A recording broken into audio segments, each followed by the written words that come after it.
بسم اللہ الرحمن الرحیم۔ معزز سامعین و ناظرین، السلام علیکم ورحمۃ اللہ وبرکاتہ۔ میں امید کرتی ہوں کہ آپ سب خیریت سے ہوں گے، خوشحال ہوں گے۔ میری دعا ہے کہ اللہ تعالیٰ آپ کو خوش اور آباد رکھے۔ آج کی میری اس ویڈیو کا موضوع حضرت خدیجہ کی داستان زندگی ہے۔ اس سے پہلے کہ میں ویڈیو کا باقاعدہ آغاز کروں، تمام ناظرین جو میرے چینل پر نئے ہیں وہ کائنڈلی چینل کو سبسکرائب کر دیں اور بیل آئیکن کو پریس کر دیں تاکہ اپلوڈ ہونے والی ہر نئی ویڈیو کا نوٹیفیکیشن آپ کو ملتا رہے۔ تو آج کی ویڈیو کا موضوع ہے حضرت خدیجہ کی داستان زندگی۔ خدیجہ بنت خویلد مکہ کی ایک معزز، مالدار، عالی نسب خاتون جس کا تعلق عرب کے قبیلے قریش سے تھا، جو حسن و سیرت کے لحاظ سے طاہرہ کے لقب سے مشہور تھیں۔ انہوں نے حضرت محمد مصطفیٰ صلی اللہ علیہ وآلہ وسلم کو تجارتی کاروبار میں شریک کیا اور کئی مرتبہ اپنا سامان تجارت دے کر بیرون ملک بھیجا۔ وہ آپ کی تاجرانہ حکمت، دیانت، صداقت، محنت اور اعلیٰ اخلاق سے اتنی متاثر ہوئیں کہ آپ نے حضور صلی اللہ علیہ وآلہ وسلم کو شادی کا پیغام بھجوایا، جس کو حضور نے اپنے بڑوں کے مشورے سے قبول فرمایا۔ اس وقت ان کی عمر 40 سال تھی، جبکہ حضور صرف 25 سال کے تھے۔ خدیجہ نے سب سے پہلے اسلام قبول کیا اور پہلی ام المومنین ہونے کی سعادت حاصل کی، اور 25 سال نبی اکرم صلی اللہ علیہ وسلم کی اکلوتی زوجہ اور غمگسار شدید ترین مشکلات میں ساتھی تھیں۔ بقیہ تمام ازواج النبی ان کی وفات کے بعد زوجہ بنی۔ نبی کی زندگی کی ساری اولاد خدیجہ سے پیدا ہوئی، اور صرف ابراہیم جو ماریہ قبطیہ سے پیدا تھے اور سکندریہ کے بادشاہ اور بہت سے قصبتوں کی بڑے کی طرف سے نبی کی بطور ہدیہ پیش کی گئی تھیں۔ ان کا نام و نسب: خدیجہ نام، ام ہند کنیت، طاہرہ لقب، سلسلہ نسب یہ ہے: خدیجہ بنت خویلد بن اسد بن عمر العزی بن کسی پر پہنچ کر ان کا خاندان رسول اللہ صلی اللہ علیہ وسلم کے خاندان سے مل جاتا ہے۔ والدہ کا نام فاطمہ بنت زائدہ تھا اور لوی بن غالب کے دوسرے بیٹے عامر کی اولاد تھیں۔ خدیجہ کے والد اپنے قبیلے میں نہایت معزز شخص تھے۔ مکہ آ کر اقامت کی۔ عبدالدارین ابن کسی کے جوان کے ابن عدن تھے، حلیف بنے اور یہیں فاطمہ بنت زائدہ سے شادی کی، جن کے بطن سے عام الفیل سے 15 سال قبل خدیجہ پیدا ہوئیں۔ سن شعور کو پہنچی تو اپنے پاکیزہ اخلاق کی بنا پر طاہرہ کے لقب سے مشہور رہیں۔ حضرت خدیجہ کی والدہ کا نام فاطمہ بنت زید بن اسم بن رواحہ بن ہجر بن عبد بن معیس بن عامر بن لوی تھا۔ فاطمہ کی ماں کا نام حالہ بنت عبد مناف بن حارث بن عبد بن مقد بن عمرو بن معیس بن عامر بن لہی تھا، جبکہ حالہ کی والدہ کا نام فلانہ بنت سعید بنت سعد بن سہم بن عمرو بن حسیس بن کعب بن لوی تھا۔ اہل تشیع محققین کے مطابق آپ کی پہلے کوئی شادی نہ ہوئی تھی اور صرف نبی اکرم ہی آپ کے اکلوتے شوہر تھے، مگر اہل سنت کے تاریخی نویسیوں کے بقول آپ کے والد گرامی نے ان کی اعلیٰ صفات کا لحاظ رکھ کر ان کی شادی کے لیے ورقہ بن نوفل کو، جو برادراز اور تورات و انجیل کے بہت بڑے عالم تھے، کو منتخب کیا، لیکن پھر کسی وجہ سے یہ نسبت نہ ہو سکی اور ابو حالہ ہند بن بناش بن تمیم سے نکاح ہو گیا، اور ابو حالہ کے بعد عتیق بن عابد مخزوم کے عقد نکاح میں آئیں۔ اسی زمانہ میں حرب الفجار چھڑی، جس میں خدیجہ کے والد لڑائی کے لیے نکلے اور مارے گئے۔ یہ عام الفیل سے 20 سال بعد کا واقعہ ہے۔ باپ اور شوہر کے مرنے سے خدیجہ کو سخت وقت واقع ہوئی۔ ذریعہ معاش تجارت تھی جس کا کوئی نگران نہ تھا، تاہم اپنے ازاح کو مال و تجارت دے کر بھیجتی تھی۔ ایک دفعہ مال کی روانگی کا وقت آیا تو ابو طالب نے محمد بن عبداللہ سے کہا کہ تم کو خدیجہ سے جا کر ملنا چاہیے، ان کا مال شام جائے گا، بہتر ہے کہ تم بھی ساتھ لے جاتے، میرے پاس ابھی روپیہ نہیں ورنہ میں خود تمہارے لیے سرمایہ مہیا کر دیتا۔ رسول اللہ صلی اللہ علیہ وسلم کی شہرت امین کے لقب سے تمام مکہ میں تھی، اور آپ کے حسن معاملت، راست بازی، صدقہ و دیانت، اور پاکیزہ اخلاقی کا چرچا عام تھا۔ حضرت خدیجہ کو اس گفتگو کی خبر ملی تو فوراً پیغام بھیجا کہ آپ میرا مال تجارت لے کر شام ہو جائیں، جو معاوضہ اوروں کو دیتی ہوں آپ کو اس کا مضاعف دوں گی۔ حضرت محمد نے قبول فرما لیا اور مال تجارت لے کر میسرا کے ہمراہ بصرہ تشریف لے گئے۔ اس سال کا نفع سائے حال گزشتہ کے نفع سے مضاعف تھا، یعنی کہ زیادہ تھا۔ خدیجہ کی دولت و ثروت اور شریفانہ اخلاق نے تمام قریش کو اپنا گرویدہ بنا لیا تھا، اور ہر شخص ان سے نکاح خواہاں تھا، لیکن کارکنہ قضاء و قدر کی نگاہ انتخاب کسی اور پر پڑ چکی تھی۔ حضرت محمد مال تجارت لے کر شام سے واپس آئے تو خدیجہ نے شادی کا پیغام بھیجا۔ نفیسہ بنت مینا اس خدمت پر مقرر ہوئیں۔ آپ نے منظور فرمایا اور شادی کی تاریخ مقرر ہو گئی۔ خدیجہ کے والد اگرچہ وفات پا چکے تھے، تاہم ان کے چچا عمرو بن اسد زندہ تھے۔ عرب میں عورتوں کو یہ آزادی حاصل تھی کہ شادی بیاہ کے متعلق خود گفتگو کر سکتی تھیں۔ اسی بنا پر خدیجہ نے چچا کے ہوتے ہوئے خود براہ راست تمام مراتب طے کیے۔ تاریخ معین پر ابو طالب اور تمام رسائے خاندان، جس میں آپ کے بہنوئی اور نبی اکرم کے چچا حمزہ بن عبد المطلب بھی تھے، خدیجہ کے مکان پر آئے۔ حضرت خدیجہ نے بھی اپنے خاندان کے چند بزرگوں کو جمع کیا۔ ابو طالب نے خطبہ نکاح پڑھا۔ عمرو بن اسد کے مشورے سے 500 طلائی درہم مہر قرار پایا، اور خدیجہ طاہرہ حرم نبوت ہو کر پہلی ام المومنین کے شرف سے ممتاز ہوئیں۔ اس وقت حضرت محمد صلی اللہ علیہ وسلم صرف 25 سال کے تھے، جبکہ خدیجہ کی عمر 40 برس کی تھی۔ یہ بعثت سے 15 سال قبل کا واقعہ ہے۔ آپ 25 سال اکلوتی حرم نبی تھے۔ نکاح کے 15 برس کے بعد جب حضرت محمد صلی اللہ علیہ وسلم پیغمبر ہوئے اور فراضیِ نبوت کو ادا کرنا چاہا تو سب سے پہلے خدیجہ کو یہ پیغام سنایا۔ وہ سننے سے پہلے مومن تھی، کیونکہ ان سے زیادہ آپ صلی اللہ علیہ وسلم کا صدق دعویٰ کوئی شخص فیصلہ نہیں کر سکتا تھا۔ عائشہ کہتی ہیں کہ رسول اللہ صلی اللہ علیہ وسلم پر وحی کی ابتدا رؤیا صادقہ سے ہوئی۔ آپ جو کچھ خواب میں دیکھتے تھے سپیدہ صبح کی طرح نمودار ہو جاتا تھا۔ اس کے بعد آپ صلی اللہ علیہ وسلم خلوت غزیں ہو گئے، چنانچہ کھانے پینے کا سامان لے کر غار حرا تشریف لے جاتے اور وہاں عبادت کیا کرتے۔ جب سامان ہو چکتا تو پھر حضرت خدیجہ کے پاس تشریف لاتے اور پھر واپس جا کے مراقبہ میں مصروف ہوتے، یہاں تک کہ ایک دن فرشتہ غیب نظر آیا کہ آپ سے کہہ رہا ہے پڑھ۔ آپ نے فرمایا میں پڑھا لکھا نہیں ہوں۔ اس نے زور سے دبایا، پھر مجھ کو چھوڑ دیا اور کہا پڑھ۔ تو میں نے پھر کہا کہ میں پڑھا لکھا نہیں ہوں۔ پھر اس نے دوبارہ زور سے دبایا اور چھوڑ دیا اور کہا پڑھ۔ پھر میں نے کہا میں پڑھا لکھا نہیں ہوں۔ اس طرح تیسری دفعہ دبا کر کہا پڑھ اس خدا کا نام جس نے کائنات کو پیدا کیا، جس نے آدمی کو گوشت کے لوتھڑے سے پیدا کیا، اور پڑھ تیرا خدا کریم ہے۔ حضرت محمد صلی اللہ علیہ وسلم گھر تشریف لائے تو جلال الہی سے لبریز تھے۔ آپ نے خدیجہ سے کہا مجھ کو کپڑا اڑا دو۔ لوگوں نے کپڑا اڑایا تو ہیبت کم ہوئی۔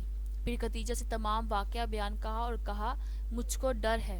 حضرت خدیجہ نے آپ صلی اللہ علیہ وسلم سے مرتدد نہ ہو، خدا آپ کا ساتھ نہ چھوڑے گا، کیونکہ آپ صلہ رحمی کرتے ہیں، بے کسوں اور فقیروں کے معاون رہتے ہیں، مہمان نوازی اور مصائب میں حق کی حمایت کرتے ہیں۔ پھر وہ آپ کو اپنے چچا زاد بھائی ورقہ بن نوفل کے پاس لے گئیں، جو مذہباً نصرانی تھے، عبرانی زبان جانتے تھے اور عبرانی زبان میں انجیل لکھا کرتے تھے۔ اب وہ بوڑھے اور نابینا ہو گئے تھے۔ حضرت خدیجہ نے اپنے بھتیجے حضرت محمد صلی اللہ علیہ وسلم کی باتیں سنے، بولے ابن نخن تو نے کیا دیکھا؟ حضرت محمد نے واقعے کی کیفیت بیان کی تو کہا یہ وہی ناموس ہے جو موسیٰ پر اترا تھا۔ کاش مجھ میں اس وقت قوت ہوتی اور زندہ رہتا جب آپ کی قوم آپ کو شہر بدر کرے گی۔ آپ نے پوچھا کیا یہ لوگ مجھے نکال دیں گے؟ ورقہ نے جواب دیا جی ہاں بالکل، جو کچھ آپ پر نازل ہوا جب کسی پر نازل ہوتا ہے تو دنیا اس کی دشمن ہو جاتی ہے، اور اگر اس وقت تک میں زندہ رہا تو تمہاری وزنی مدد کروں گا۔ اس کے بعد ورقہ کا بہت جلد انتقال ہو گیا اور وہی کچھ دنوں کے لیے رک گئی۔ اہل تشیع سارے واقعے کو غلط جانتے ہیں اور توہین رسالت کرتے ہیں۔ اس وقت تک نماز پنجگانہ فرض نہ ہوئی تھی۔ حضرت محمد نوافل پڑھا کرتے تھے۔ خدیجہ بھی آپ کے ساتھ نوافل میں شرکت کرتی تھی۔ ابن سعد کہتے ہیں کہ حضرت محمد اور حضرت خدیجہ ایک عرصے تک خفیہ طور پر نماز پڑھا کرتے تھے۔ عفیف قندی سامان خریدنے کے لیے مکہ آئے اور عباس بن عبد المطلب کے گھر میں فروخت ہوئے۔ صبح کے وقت ایک دن کعبہ کی طرف نظر تھی، دیکھا کہ ایک نوجوان آیا اور آسمان کی طرف قبلہ رخ ہو گیا۔ پھر ایک لڑکا اس کے داہنی طرف کھڑا ہوا، پھر ایک عورت دونوں کے پیچھے کھڑی ہوئی۔ نماز پڑھ کر یہ لوگ چلے گئے تو عفیف نے عباس سے کہا کہ کوئی عظیم الشان واقعہ پیش آنے والا ہے۔ عباس نے جواب دیا، ہاں پھر کہاں جانتے ہو یہ نوجوان کون ہے؟ یہ میرا بھتیجا محمد ہے، یہ دوسرا بھتیجا علی ہے اور یہ محمد کی بیوی خدیجہ ہے۔ میرے بھتیجے کا خیال ہے کہ اس کا مذہب پروردگار عالم کا مذہب ہے اور جو کچھ کرتا ہے اس کے حکم سے کرتا ہے۔ دنیا میں جہاں تک مجھ کو علم ہے اس خیال کے صرف یہی 3 شخص ہیں۔ سب تاریخ نگاروں نے اس واقعے کو اور ایسے معتد واقعات کو نقل کیا ہے، مگر عقیلی اس روایت کو ضعیف سمجھتے ہیں، لیکن اس کے ضعیف ہونے کی کوئی وجہ نہیں۔ درایت کے لحاظ سے اس میں کوئی خرابی نہیں، روایت کی حیثیت سے اس کے ثبوت کے معتد طریق ہیں۔ محدث ابن سعد نے اس کو نقل کیا ہے، بغوی، ابو یعلی اور نسائی نے اس کو اپنی کتابوں میں جگہ دی ہے۔ حضرت خدیجہ نے صرف نبوت کی تصدیق ہی نہیں کی بلکہ آغاز اسلام میں حضرت محمد صلی اللہ علیہ وسلم کی سب سے بڑی معاون و مددگار ثابت ہوئیں۔ حضرت محمد صلی اللہ علیہ وسلم کو جو چند سال تک کفار مکہ اذیت دیتے ہوئے ہچکچاتے تھے، اس میں بڑی حد تک حضرت خدیجہ کا اثر کام کرتا رہا ہے۔ آغاز نبوت میں حضرت محمد صلی اللہ علیہ وسلم کی زبان سے یہ الفاظ نکلے کہ مجھ کو ڈر ہے، تو انہوں نے کہا آپ متردد نہ ہوں، خدا آپ کا ساتھ نہ چھوڑے گا۔ دعوت اسلام کے سلسلے میں جب مشرکین نے آپ کو طرح طرح کی اذیتیں پہنچائیں تو حضرت خدیجہ نے آپ کو تسلی اور تشفیع دی۔ ام المومنین طاہرہ کی عظمت و فضیلت کا اندازہ اس سے ہو سکتا ہے کہ حضرت محمد صلی اللہ علیہ وسلم نے جب فرض نبوت ادا کرنا چاہا تو فضائے عالم سے ایک آواز بھی آپ کی تائید میں نہ اٹھی۔ کوہ ہرا، وادی عرفات، جبل فاران غرض تمام جزیرۃ العرب آپ کی آواز پر پیکر تصویر بنا ہوا تھا، لیکن اس عالمگیر خاموشی میں صرف ایک آواز تھی جو فضائے مکہ میں تموج پیدا کر رہی تھی۔ یہ آواز حضرت خدیجہ طاہرہ کے قلب سے بلند ہوئی تھی، جو اس ظلمت قدا کفر و ضلالت میں نور الہی کا دوسرا تجلی گاہ تھی۔ مسند احمد میں روایت ہے کہ حضرت محمد نے خدیجہ سے فرمایا، باخدا میں کسی لات و عزا کی پرستش نہ کروں گا۔ انہوں نے جواب دیا کہ لات کو جانے دیجیے، عزا کو جانے دیجیے، لیکن ان کا ذکر نہ کیجیے۔ حضرت محمد صلی اللہ علیہ وسلم اور اسلام کو ان کی ذات سے جو تقویت تھی وہ سیرت نبوی کے ایک ایک صفحے سے نمایاں ہے۔ ابن حشام میں ہے، وہ اسلام کے متعلق حضرت محمد صلی اللہ علیہ وسلم کی سچی مشیر کار تھیں۔ محمد سے ان کو جو محبت تھی وہ اس سے ظاہر ہے کہ باوجود اس تمول اور دولت و ثروت کے جو ان کو حاصل تھی، حضرت محمد کی خدمت خود کرتی تھیں۔ چنانچہ صحیح بخاری میں روایت ہے کہ ایک مرتبہ جبرائیل نے حضرت محمد صلی اللہ علیہ وسلم سے عرض کی کہ خدیجہ برتن میں کچھ لا رہی ہیں، آپ ان کو خدا کا اور میرا سلام پہنچا دیجیے۔ حضرت محمد صلی اللہ علیہ وسلم کو زید بن حارثہ سے سخت محبت تھی، لیکن وہ مکہ میں غلام کی حیثیت سے رہتے تھے۔ خدیجہ نے ان کو آزاد کرایا اور اب وہ کسی دنیاوی رئیس کے خادم ہونے کے بجائے شہنشاہ رسالت کے غلام تھے۔ حضرت محمد صلی اللہ علیہ وسلم کو بھی خدیجہ سے بے پناہ محبت تھی۔ آپ نے ان کی زندگی تک دوسری شادی نہیں کی، 25 سال مشترکہ زندگی گزاری۔ ان کی وفات کے بعد آپ کا معمول تھا کہ جب گھر میں کوئی جانور ذبح ہوتا تو آپ ڈھونڈ ڈھونڈ کر ان کی سہیلیوں کے پاس گوشت بھجواتے۔ حضرت عائشہ کہتی ہیں کہ گو میں نے حضرت خدیجہ کو نہیں دیکھا، لیکن مجھ کو جس قدر ان پر رشک آتا تھا کسی اور پر نہیں آتا تھا، جس کی وجہ یہ تھی کہ حضرت محمد صلی اللہ علیہ وسلم ہمیشہ ان کا ذکر کیا کرتے تھے۔ ایک دفعہ میں نے اس پر آپ کو رنجیدہ کیا، لیکن آپ نے فرمایا خدا نے مجھ کو ان کی محبت دی ہے۔ خدیجہ کے مناقب میں بہت سی حدیثیں مروی ہیں۔ صحیح بخاری و مسلم میں ہے، عورتوں میں بہترین مریم بنت عمران ہے، اور پھر عورتوں میں بہترین خدیجہ بنت خویلد ہیں۔ ایک مرتبہ حضرت جبرائیل محمد صلی اللہ علیہ وسلم کے پاس بیٹھے ہوئے تھے۔